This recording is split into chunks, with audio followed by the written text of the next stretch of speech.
दोस्तों good morning. 26 जनवरी की आपको हार्दिक शुभकामनाएं। और आज इस वीडियो में बात करेंगे कोचिन शिपयार्ड स्टॉक में लगभग कल गुरुवार को 2% की तेजी देखने को मिली। वैसे तो स्टॉक ने 885 तक का हाई लगा दिया और कल इस स्टॉक से हमने 872 के समथिंग प्रॉफिट बुक करा दिया शॉर्ट टर्म वालों के लिए।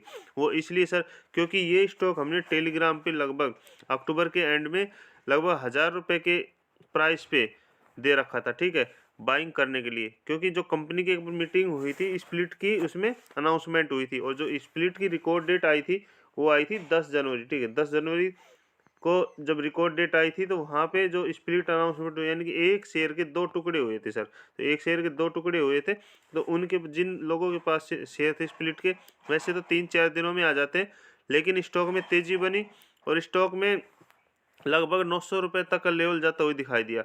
बट मैंने ये अभी शॉर्ट टर्म वालों के लिए प्रॉफिट बुक करा दिया, क्योंकि लॉन्ग टर्म के लिए स्टॉक एक बहुत अच्छा है। क्योंकि जो कंपनी को लगातार ऑर्डर मिल रहे हैं और साथ में कंपनी की एक बोर्ड मीटिंग है 30 जनवरी को। तो इस सारी चीज़ के ऊपर बात करते हैं, लेकिन उससे पहले यदि आपने चैनल सब्सक्राइब नहीं किया तो प्लीज़ चैनल सब्सक्राइब करें, क्योंकि आप लोगों का सपोर्ट मुझे और मोटिवेट करेगा ताकि आप लोगों के लिए और अच्छी वीडियो और अपडेट लेके आ सकूँ सर।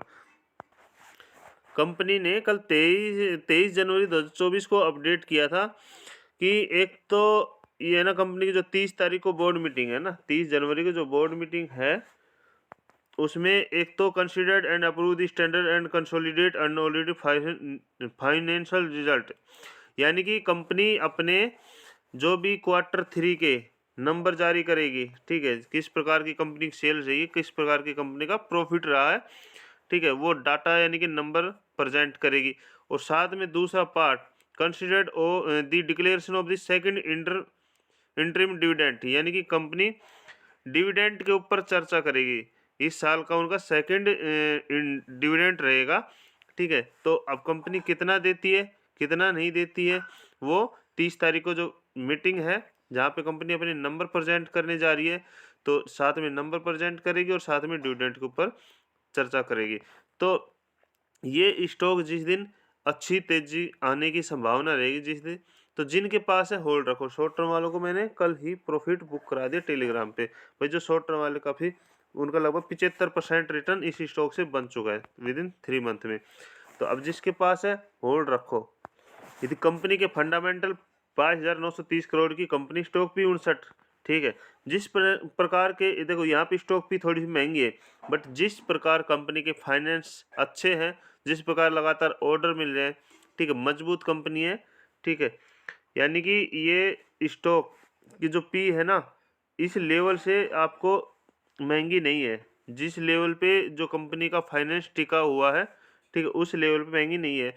तो स्टॉक जिसके पास है दबा के भाई बिल्कुल होल्ड रखो। कंपनी डिविडेंड देगी 0.98% का है, देखते कितना कंपनी अप्रूव करती है, ठीक है। प्रोमोटर होल्डिंग ठीक ठाक है। डेब्ट कंपनी के ऊपर 606 करोड़ है, ना बराबर है, क्योंकि कम से कम 4.5 करोड़ कंपनी के पास रिजर्व है और एसेट भी लगभग 11,000 करोड़ के लगभग है, ठीक है। अब देखना होगा कंपनी 30 तारीख को किस प्रकार के नंबर प्रेजेंट करती है और साथ में जो डिविडेंड है उस पर किस प्रकार का एक्शन लेती है।